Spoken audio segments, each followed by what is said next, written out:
In this video, we will learn how to create a virtual machine scale set in Microsoft Azure.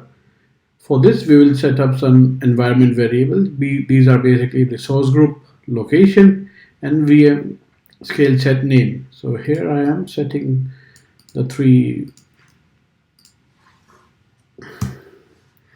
And now the first step is to create a resource group. So in this step, we will create a resource group.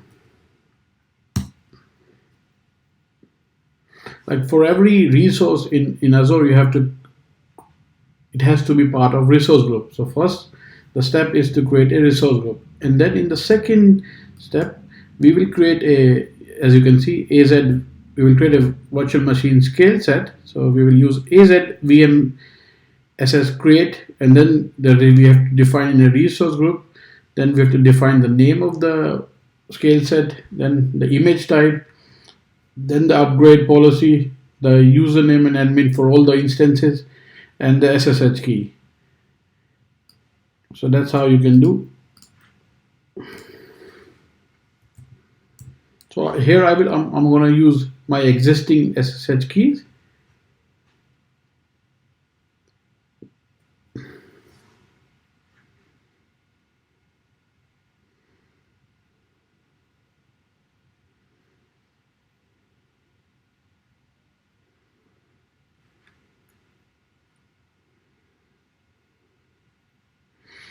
And then the step 3 is to deploy a sample application.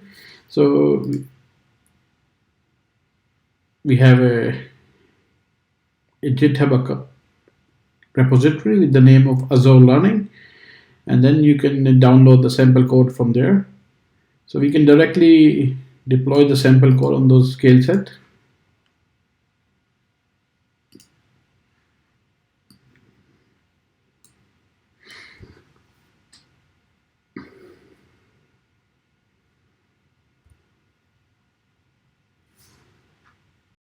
Said we will deploy a sample application using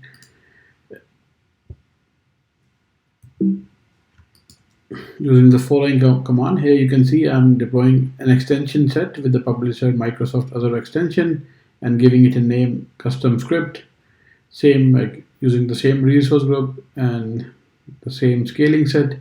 And here I'm defining my file URL from my GitHub and the execution script. So now you have, after the 3 steps, you have a resource group created and a scaling set created with your defined SSH keys, and also you have deployed a sample application on your VM scale set. So now you need to browse the traffic. So since we have deployed a simple HTTP application, so we will open port 80. So here, that's the simple command. So here, AZ network, basically AZ is Azure, and then network, and then you have to create a load balancer rule. So we are creating a load balancer for the resource group, and we are defining it, and we're giving it a random name and a load balancer name and the backend pool.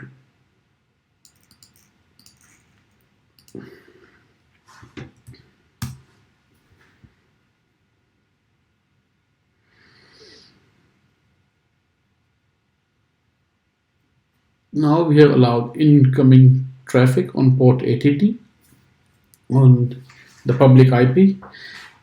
Using the CLI, we will also find what's the public IP of this scale set.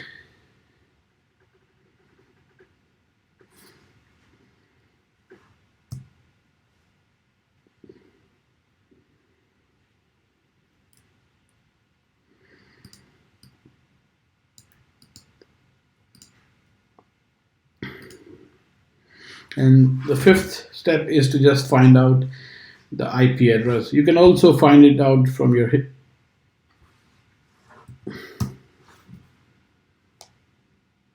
So as you can see, that's my public IP. If I now request on port 80 using a browser, so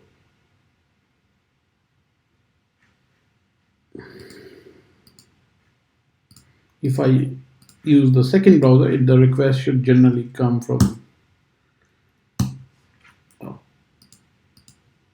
yeah, so using the host name, it's come now. You can see on one it's using the host name of first VM instance, and on the second one it's using the host name of the second host instance.